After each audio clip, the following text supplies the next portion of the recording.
Friends, आज हम start करने वाले हैं जलवायु विज्ञान, जिसे हम इंग्लिश में बोलते हैं क्लाइमेटोलॉजी।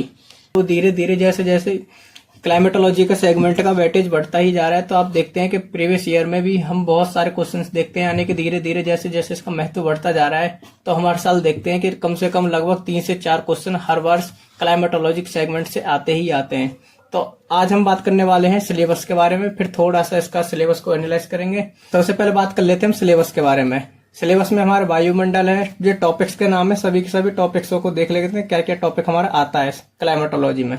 सबसे पहला टॉपिक है वायुमंडल, तापमान, सूर्य तप, हीट बजट, वायुदाब पेटियां, पवन, जेट स्ट्रीम, चक्रवात, प्रतिचक्रवात, वर्षा और भी अन्य प्रकार के टॉपिक्स हैं जो कि हमें पढ़ने हैं। टॉपिक किसी को छोड़ना नहीं है, सभी टॉपिकों को धीरे धीरे एक एक करके आगे बढ़ते रहेंगे और सभी टॉपिकों को अपना कवर करेंगे। अब स्टार्ट करते हैं हम अपने टॉपिक को, यानी कि स्टार्टिंग करते हैं क्लाइमेटोलॉजी से। सबसे पहले हम बात करते हैं सब्जेक्ट का नाम क्लाइमेटोलॉजी ही क्यों पड़ा।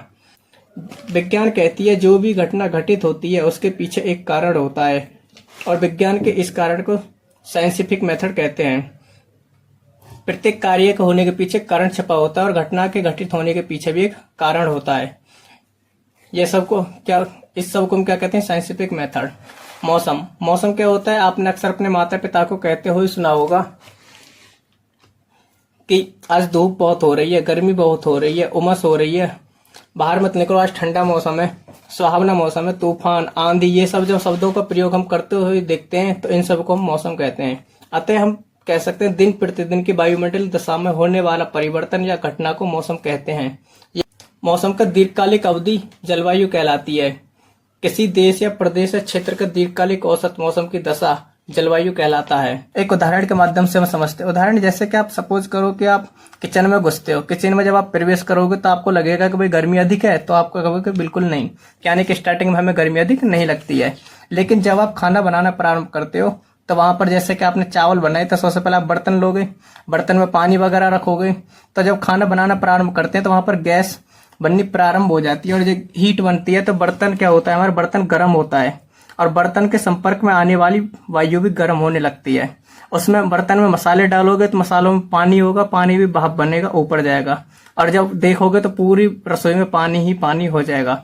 और जब ये पानी भाप बनकर ऊपर चला जाता है, तो जब ये पानी भाप बनकर ऊपर जाता है तो वायु भी गर्म है और पूरा पानी भी गर्म है। तो इस हिसाब से हम देखते हैं कि वहां पर जो जितनी भी टोटल हमारा वातावरण है रसोई को पूरा गर्म हो जाता है, जिस कारण हमें फिर गर्मी लगनी प्रारंभ हो जाती है।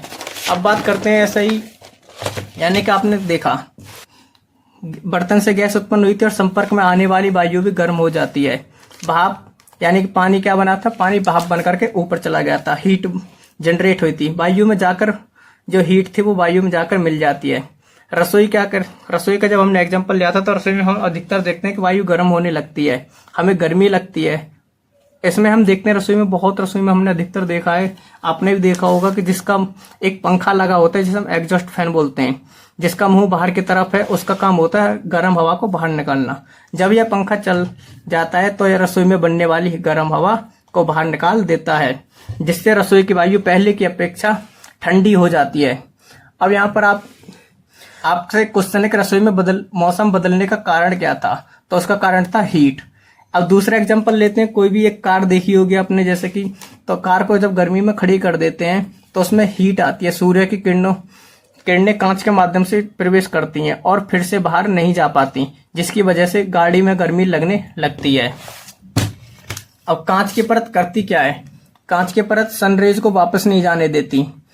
इसी तरह हीट हमारी ऊष्मा है, उसमें भी गर्मी होती है। अतः हमारे वायुमंडल की भी कांच की तरह विशेषता होती है। ये पृथ्वी है, इसके ऊपर गैसें हैं और वायु पृथ्वी से लगी हुई गुरुत्वाकर्षण के कारण ये सभी गैसें इस पर चिपकी हुई रहती हैं, यानी कि उसी के पास घूमती रहती हैं। वायु होती क्या है? गैसों का एक मिश्रण है, जिसमें हमारी कौन कौन सी गैसें होती है? कार्बन डाइऑक्साइड है, नाइट्रोजन है, ऑक्सीजन है, मेथेन है और भी अन्य प्रकार की बहुत सी गैसें हैं जो कि हमारे वायुमंडल में मिली हुई रहती हैं।